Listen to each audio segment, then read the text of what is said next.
Assalamu alaikum warahmatullahi wabarakatuh. Welcome to my channel. তুমি লক্ষ্য করেছ আমাদের রাফি এখন সারাক্ষণ মোবাইল নিয়ে পড়ে থাকে। পড়াশোনা তো দূরের কথা, আমার সাথে কথাও বলে না।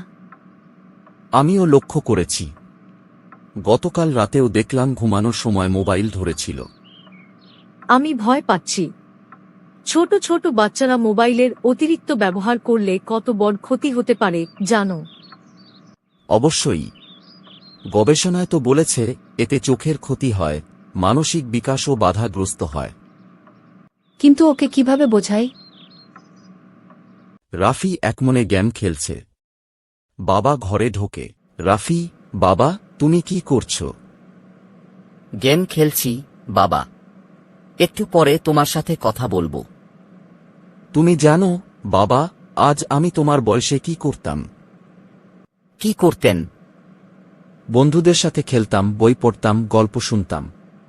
মোবাইল ছিল না, কিন্তু আমাদের সময় খুব মজার ছিল। কিন্তু মোবাইল ছাড়া কিভাবে মজা করতেন? প্রকৃতির সাথে সময় কাটাতাম, বন্ধুদের সাথে মাঠে খেলতাম। জানো, এসবই আমাকে অনেক কিছু শিখিয়েছে, সততা, ধৈর্য আর একসাথে কাজ করার মানসিকতা। সপরিবারে সবাই বসে আছে, মোবাইল সবার কাছ থেকে দূরে আজ রাখা। থেকে আমরা সবাই মিলে একটা নতুন নিয়ম করব। খাওয়ার সময়, পড়ার সময় আর ঘুমানোর আগে মোবাইল বন্ধ থাকবে। তাহলে গেম খেলব কখন? সময় ঠিক করে দেওয়া হবে, কিন্তু তোমাকে প্রতিদিন 1 ঘন্টা মাঠে খেলতে হবে আর একটা বই পড়তে হবে। আচ্ছা, আমি চেষ্টা করব।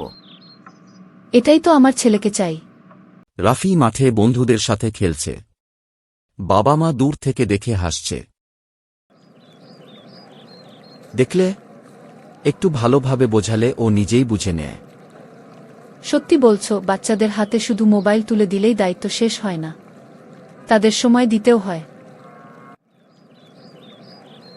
প্রযুক্তি আমাদের সাহায্যের জন্য, কিন্তু অতিরিক্ত ব্যবহার ক্ষতির কারণ। শিশুরা আমাদের ভবিষ্যৎ, তাদের হাতে সঠিক দায়িত্ব তুলে দিই। Thanks for watching. Please like, share, subscribe.